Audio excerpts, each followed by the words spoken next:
नमस्कार दोस्तों, मैं अजय कुमार एक बार फिर से आप सभी का हार्दिक स्वागत करता हूं।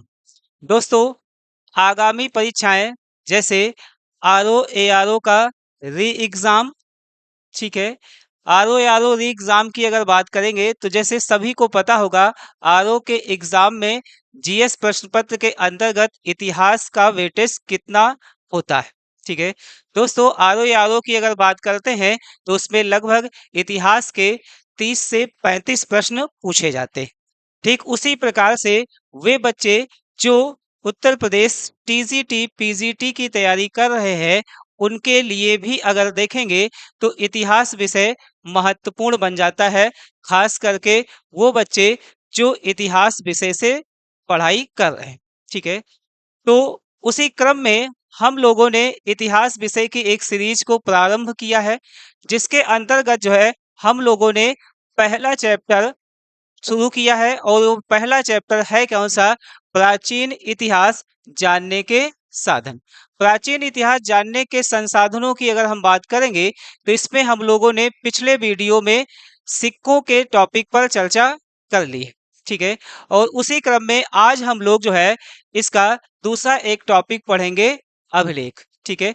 अभिलेखों की अगर बात करेंगे तो ये एग्जाम के लिए काफी इंपॉर्टेंट है, इसीलिए अभिलेख को हम लोग 2 वीडियो में कवर करेंगे। तो इसीलिए जो है अभिलेख का ये पार्ट 1 होगा, ठीक है। दोस्तों, अभिलेखों की अगर हम बात करते हैं तो प्राचीन इतिहास की संरचना में अभिलेख बहुत ही महत्वपूर्ण भूमिका निभाते हैं। जैसे कि अगर थोड़ा बहुत भी इतिहास को पढ़ा होगा तो उसमें जरूर पढ़ा होगा कि एक इतिहासकार हैं डी भंडारकर। और डी भंडारकर की अगर हम बात करते हैं तो इन्होंने केवल और केवल अभिलेखों के माध्यम से अशोक का पूरा इतिहास लिखने का प्रयास किया है। इसलिए अगर हम देखेंगे तो ये जो अभिलेख हैं, ये भारतीय इतिहास लेखन की परंपरा को काफी हद तक सुनिश्चित करने का काम करते हैं। क्यों ऐसा होगा? क्योंकि अभिलेख जो है वो प्राचीन इतिहास जानने के संसाधनों में सबसे पुख्ता और सबसे प्रामाणिक संसाधन के रूप में जाने जाते हैं। अभिलेखों के अंतर्गत जो भी बातें बताई गई या जो भी बातें लिखी गई हैं, उनको अक्षरशः हम लोग सही मानते हैं, ठीक है। तो इसी क्रम में आज हम लोग शुरू करेंगे अभिलेख को। अभिलेख की अगर बात करते हैं तो उससे पहले थोड़ा सा हम लोग जान लेते हैं कि पिछले वीडियो में हम लोगों ने क्या जाना, ठीक है। पिछले वीडियो में हम लोगों ने इतिहास जानने के संसाधनों को देखा और जाना कि इतिहास जानने के संसाधनों को 2 भागों में विभाजित किया गया है। इसका एक भाग है पुरातात्विक संसाधन और दूसरा भाग है साहित्यिक संसाधन। पुरातात्विक संसाधन की अगर हम बात करते हैं तो साहित्यिक संसाधन की अपेक्षा ये काफी महत्वपूर्ण हो जाते हैं।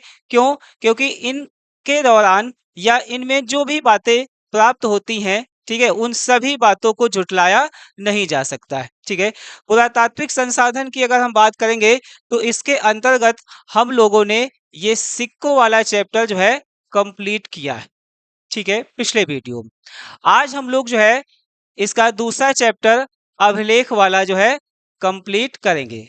दोस्तों, अभिलेख हमने बताया कि ये काफी इंपॉर्टेंट चैप्टर है, इसीलिए जो है अभिलेखों को हम लोग 2 वीडियो में पढ़ेंगे, ठीक है।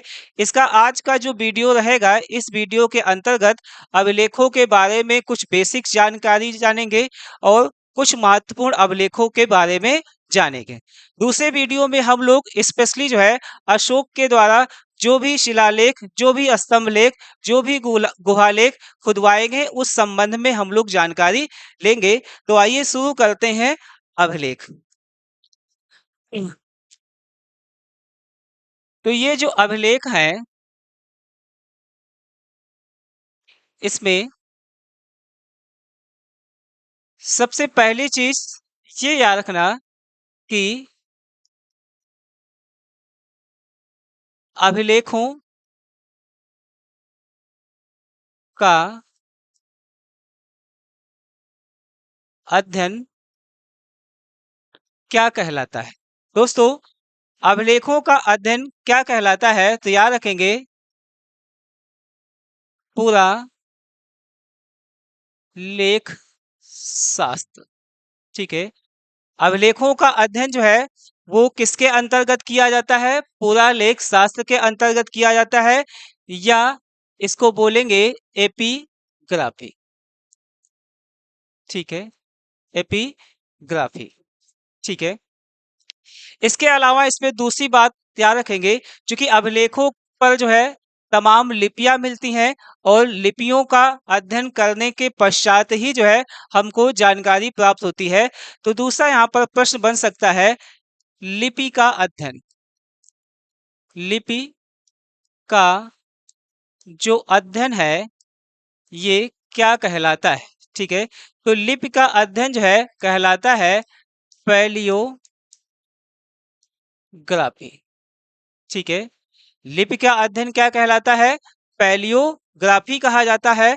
और अभिलेखों का अध्ययन क्या कहलाता है? तो पुरालेख शास्त्र या एपिग्राफी कहा जाता है। ठीक है, इसमें तीसरी इंपॉर्टेंट बात याद रखेंगे कि अभिलेख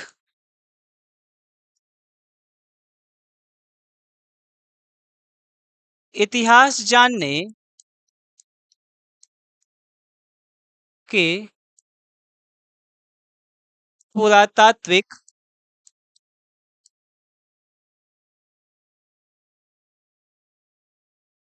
संसाधनों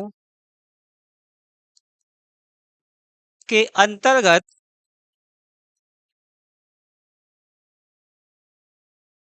एक महत्वपूर्ण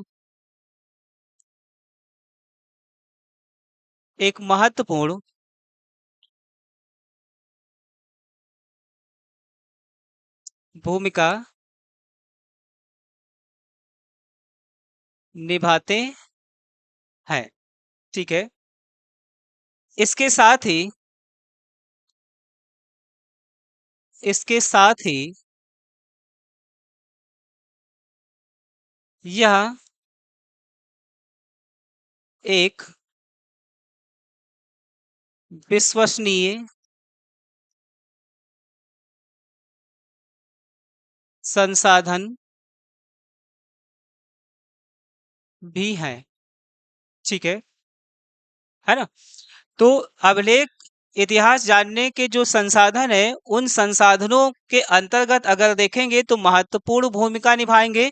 इसके साथ ही साथ अगर देखेंगे तो यह एक विश्वसनीय संसाधन के रूप में भी जाने जाते हैं। जैसे कि अभी हमने बताया कि D.R. भंडारकर महोदय ने केवल अभिलेखों के माध्यम से अशोक के पूरे इतिहास को लिखने का प्रयास किया है। ठीक है, फिर उसके बाद जो है अभिलेखों के प्रयोजन की अगर बात करेंगे तो याद रखेंगे, यह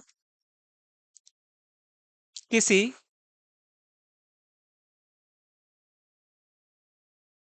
विशेष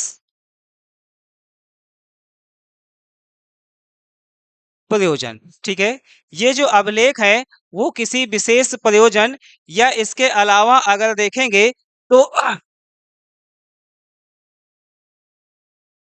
किसी विशेष किसी विशेष मकसद के लिए जारी किए गए थे।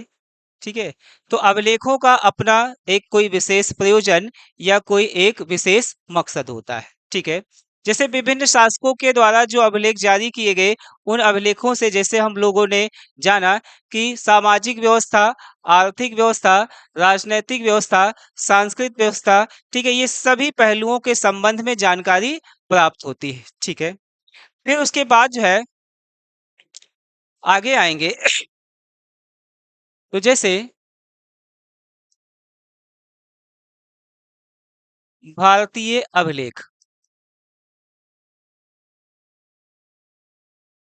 भारतीय अभिलेख की अगर हम बात करते हैं तो ये जो भारतीय अभिलेख हैं ये प्राप्त जो है वो किन किन चीजों से होते, ठीक है, मतलब भारत में जो भी अभिलेख प्राप्त होते हैं वो किन किन चीजों पर प्राप्त होते हैं, तो ध्यान रखेंगे जैसे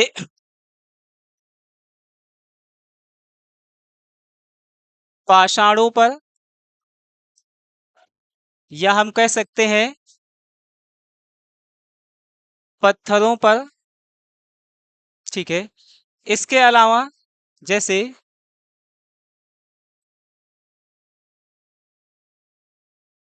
सिक्कों पर इनकी प्राप्ति हो जाती है, या इसके अलावा जैसे भवन या स्मारकों पर। ठीक है, इसके अलावा अगर देखेंगे तो ताम्र पत्रों पर। ठीक है, इसके अलावा अगर देखेंगे तो मूर्तियों पर। ठीक है, मूर्तियों पर।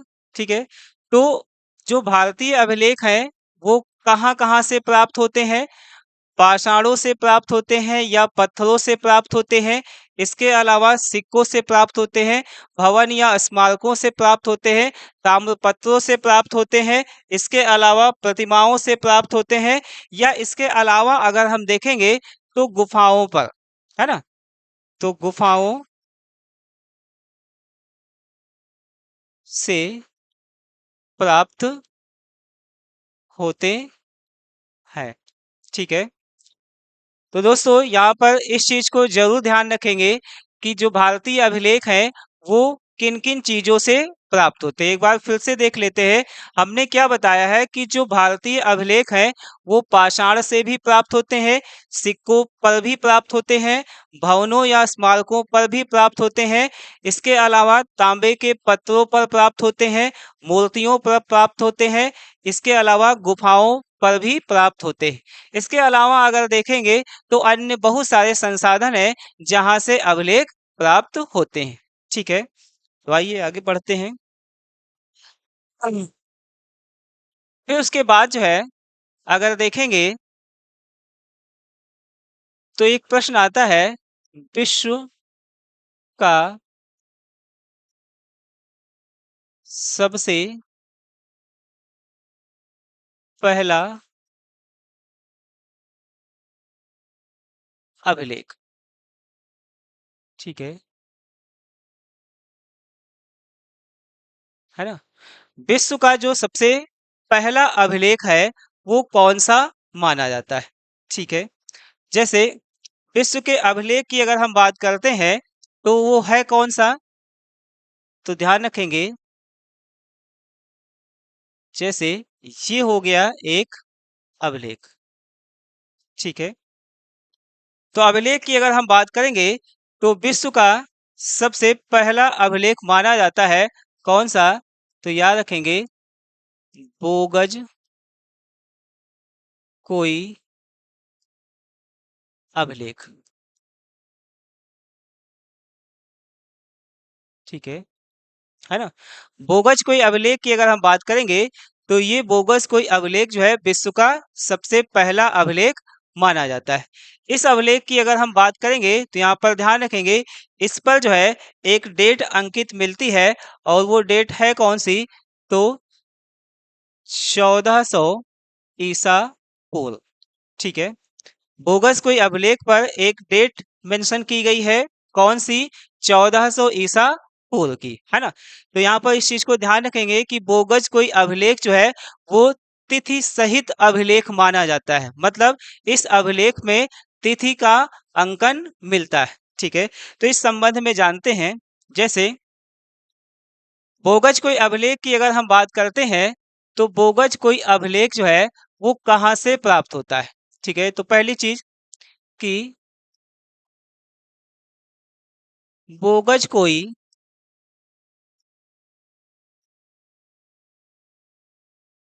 अभिलेख जो है वो प्राप्त कहाँ से होता है, तो याद रखेंगे मध्य एशिया,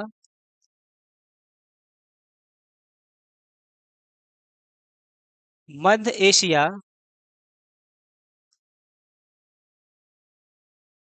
माइनर के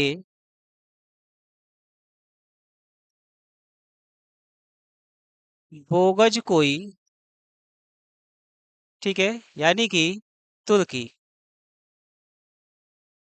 नामक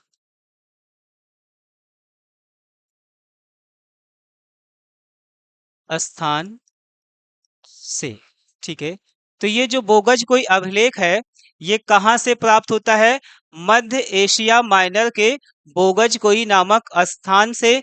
इसीलिए इसको बोगज कोई अभिलेख नाम दिया गया है, या बोगज कोई अभिलेख इसको कहा जाता है, ठीक है। फिर इसमें दूसरी इंपॉर्टेंट बात, इस अभिलेख की अगर बात करेंगे तो इसके खोजकर्ता, ठीक है, ठीक है। बोगज कोई अभिलेख की खोज किसके द्वारा की गई है? तो ध्यान रखेंगे, हुंगो विंकलर, ठीक है। खोजकर्ता कौन है? हुंगो विंकलर। हुंगो विंकलर के द्वारा जो है इसको कब खोजा गया? तो 1907 ईस्वी में खोजा गया, ठीक है। इसके अलावा अगर देखेंगे इस अभिलेख में तीसरी इंपॉर्टेंट बात कौन सी आएगी? इस अभिलेख की भाषा, ठीक है। भाषा की अगर हम बात करते हैं तो अभिलेख की भाषा क्या है? तो याद रखेंगे, भारोपीय, ठीक है। भारोपीय का मतलब हिंद यूनानी, हिंद यूनानी भाषा, ठीक है। भाषा के अलावा जो है इसके अंतर्गत जो है अगर देखेंगे लिपि, इसकी लिपि क्या है? तो लिपि में ध्यान रखेंगे कीलाक्षर, कीलाक्षर लिपि, ठीक है, या कीलक लिपि, है ना। तो इसकी लिपि कैसी रहेगी? कीलाक्षर या कीलक, ठीक है। इसके अलावा अगर देखेंगे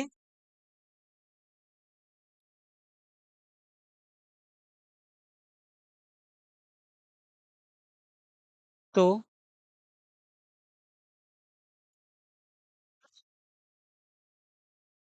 ये जो अभिलेख है,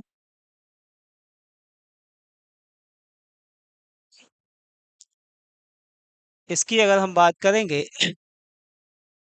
तो इसमें अन्य इंपॉर्टेंट चीजें क्या आएंगी?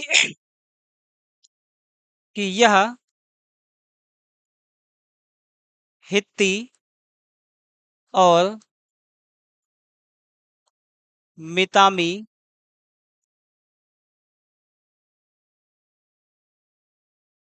राजाओं के बीच एक संधि पत्र है, ठीक है। तो ये जो बोगस कोई अभिलेख है, ये वास्तव में क्या है? हित्ती और मितामी राजाओं के बीच में एक संधि पत्र है, ठीक है।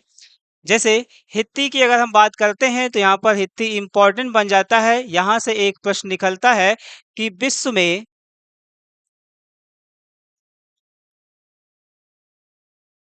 सर्वप्रथम लोहे की खोज, ठीक है। दोस्तों, लोहे की खोज को लेकर के भारतीय इतिहास में संशय बना रहता है कि लोहे की खोज सबसे पहली बार किसने की, ठीक है।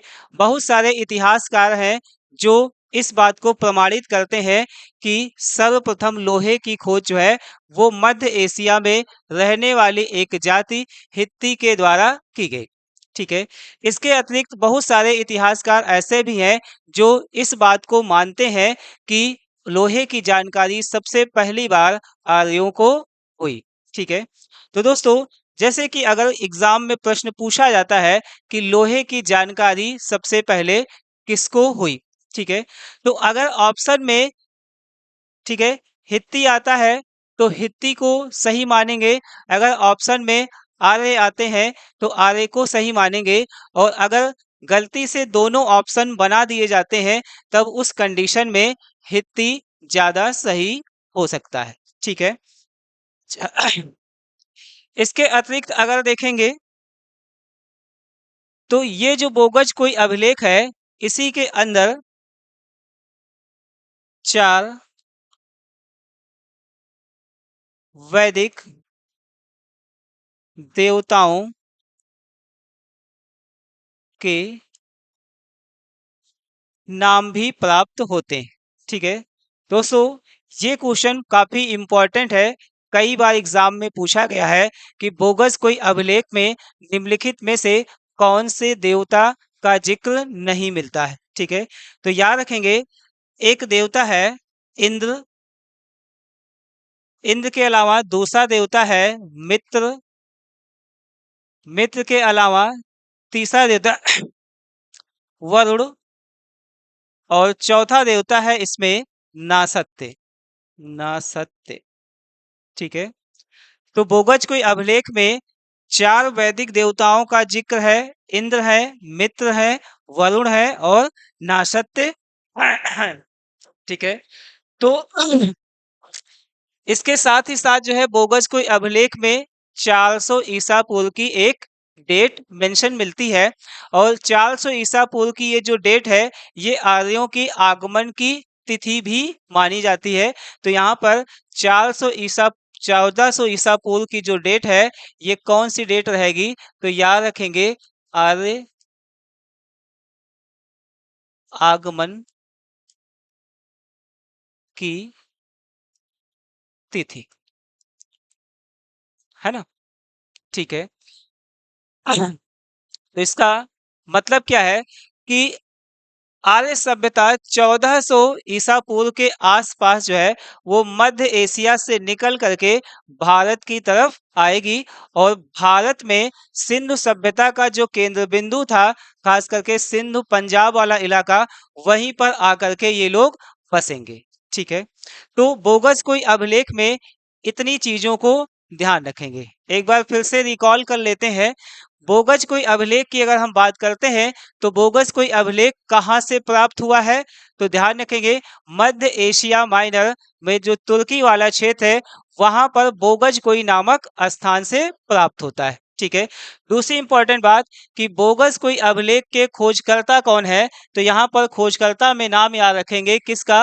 हुंगो विंकलर। ठीक है, कब इसको खोजा गया? 1907 ईस्वी में खोजा गया। ठीक है, फिर उसके बाद जो है इसकी भाषा क्या है? तो ध्यान रखेंगे, भाषा इसकी जो है भारोपीय है या हिंद यूनानी भाषा है। ठीक है, इसके अलावा लिपि की अगर बात करेंगे तो इसकी लिपि कीलक या कीलाक्षर मानी जाती है। ठीक है, इसके अतिरिक्त देखेंगे तो ये अभिलेख है क्या? हित्ती और जो मितामी राजा है, उनके बीच में एक संधि प्रस्ताव है या संधि पत्र है।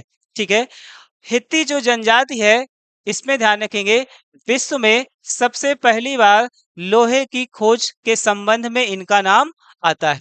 इसके अतिरिक्त जो है इसी अभिलेख पर चार वैदिक देवताओं के नाम मिलते हैं। कौन कौन से मिलते हैं? एक नाम इंद्र है, दूसरा है मित्र, तीसरा है वरुण और चौथा है नासत्य। ठीक है, तो इन सभी में अगर देखा जाए तो सबसे ज्यादा जो प्रश्न एग्जाम में पूछा गया है, वो यहाँ पर इन चार देवताओं के संबंध में पूछा गया है। ठीक है, तो आगे बढ़ते हैं हम लोग। इसके पश्चात जो है आएंगे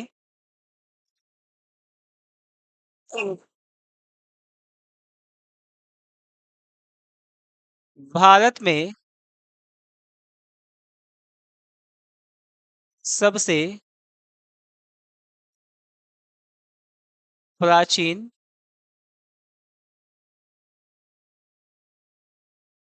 अभिलेख।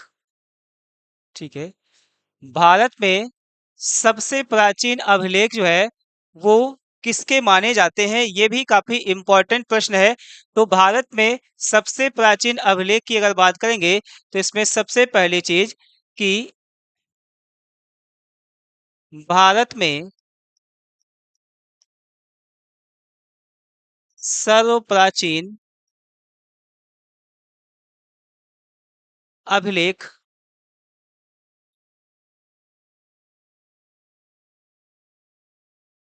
सम्राट अशोक के माने जाते हैं। ठीक है। भारत में सबसे प्राचीन अभिलेख जो है किस शासक का माना जाता है? तो सम्राट अशोक का माना जाता है। लेकिन ठीक है, यहाँ पर इंपॉर्टेंट बात क्या आएगी? लेकिन इससे पुराने अभिलेख भी प्राप्त होते हैं। ठीक है, मतलब सम्राट अशोक से भी पुराने अभिलेख प्राप्त होते। ठीक है, जैसे पुराने अभिलेख की अगर बात करते हैं तो ध्यान रखेंगे सिंधु घाटी सभ्यता, सिंधु घाटी की जो सभ्यता है, इस सभ्यता से जो है अभिलेख प्राप्त होते, अभिलेख प्राप्त होते हैं। ठीक है, लेकिन समस्या क्या है कि सिंधु घाटी सभ्यता से ये जो अभिलेख प्राप्त होते हैं, इसको पढ़ने में सफलता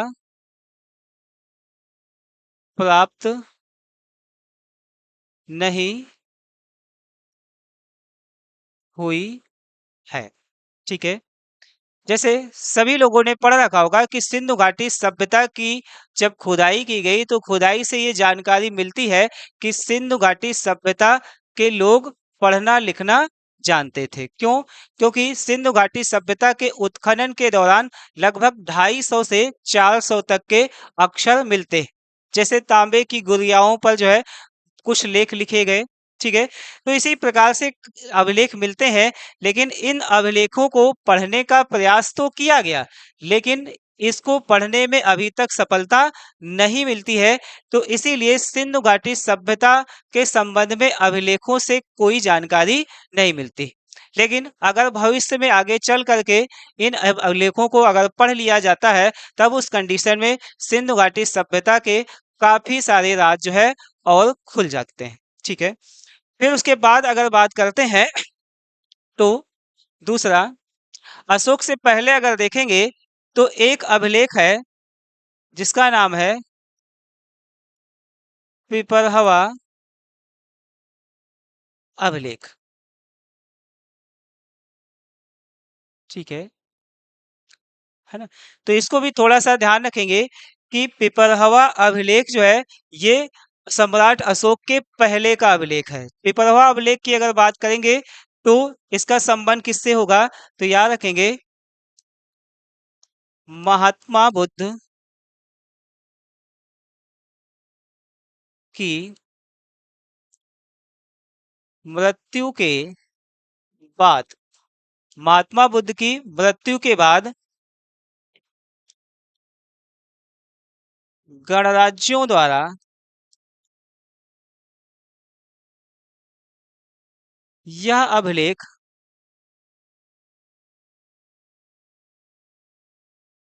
खुदवाया गया। ठीक है, तो महात्मा बुद्ध की मृत्यु के बाद जो गणराज्य थे, उन गणराज्यों के द्वारा एक अभिलेख पिपरहवा नामक स्थान पर खुदवाया गया। तो मतलब इसका संबंध किससे होगा?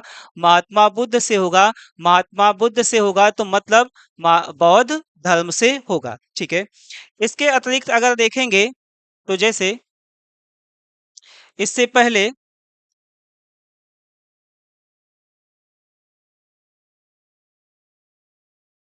पहले अगर देखेंगे तो एक दूसरा अभिलेख है, जैसे सौह गौरा ताम्रपत्र लेख। ठीक है, तो सौह गौरा ताम्रपत्र लेख भी जो है सम्राट अशोक के पहले का है। सौह गौरा सौगौरा ताम्रपत्र लेख की अगर बात करेंगे तो ये कहाँ से प्राप्त होता है, तो याद रखेंगे उत्तर प्रदेश से प्राप्त होता है। ठीक है, सौगौरा ताम्रपत्र लेख जो है वो किस शासक का है, किस शासक के द्वारा खुदवाया गया, तो ध्यान रखेंगे चंद्रगुप्त मौर्य, चंद्रगुप्त मौर्य। ठीक है,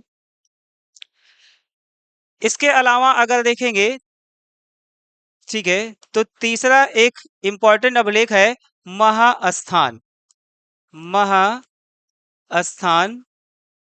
अभिलेख। ठीक है, महास्थान अभिलेख की अगर बात करेंगे तो ये जो महास्थान अभिलेख है ये कहाँ से प्राप्त होता है, तो याद रखेंगे बांग्लादेश से। ठीक है, बांग्लादेश से प्राप्त होता है। और ये किस शासक के द्वारा खुदवाया गया, तो यहाँ पर भी शासक का नाम आएगा चंद्रगुप्त मौर्य, चंद्रगुप्त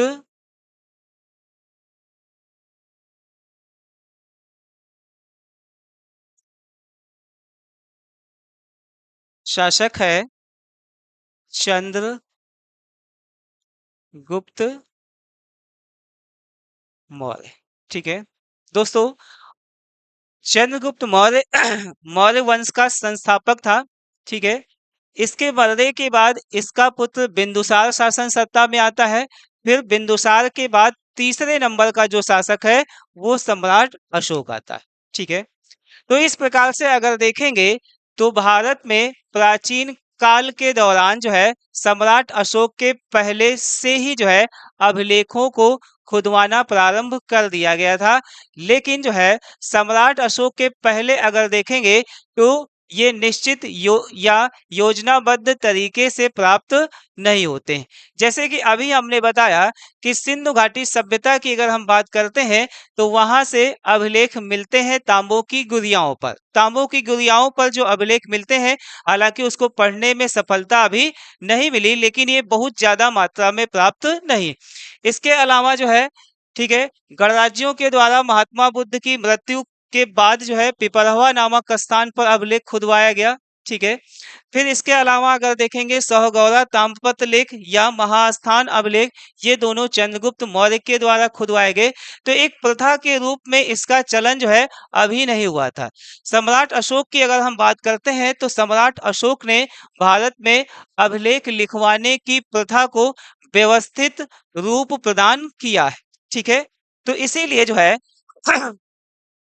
भारत में सबसे पुराने अभिलेख जो है वो सम्राट अशोक के माने जाते हैं। ठीक है,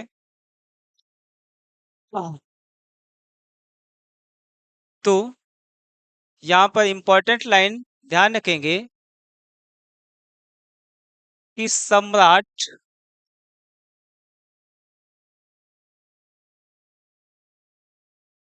अशोक ने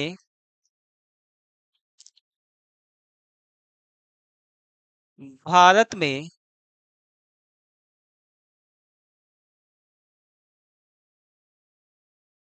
अभिलेख खुदवाने की प्रथा को प्रारंभ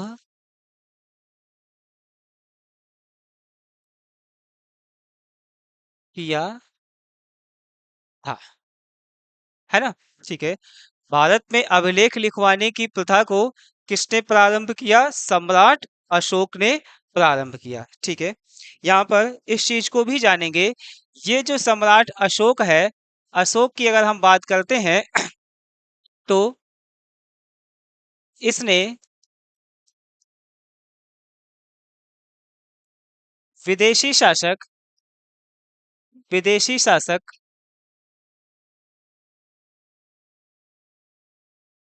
दारा प्रथम, ठीक है, के अभिलेखों से प्रभावित होकर, ठीक है, प्रभावित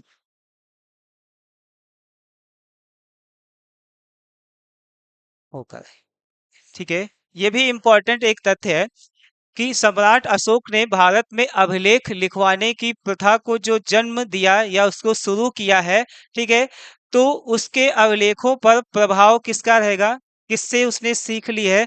तो यहाँ पर नाम आता है एक विदेशी शासक जिसका नाम है दारा प्रथम। दारा प्रथम की बात करते हैं तो यहाँ पर ध्यान रखेंगे ये किस वंश का शासक था। तो ध्यान रखेंगे हखा मनी वंश, ठीक है।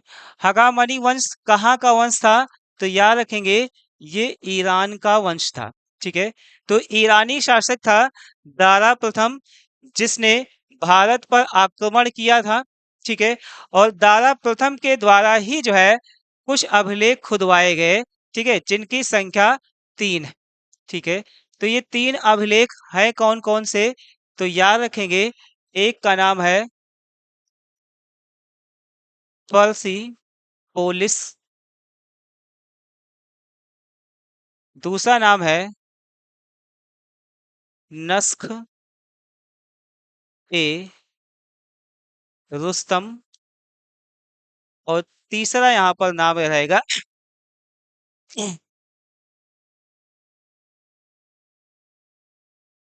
बेहिस्तून, ठीक है।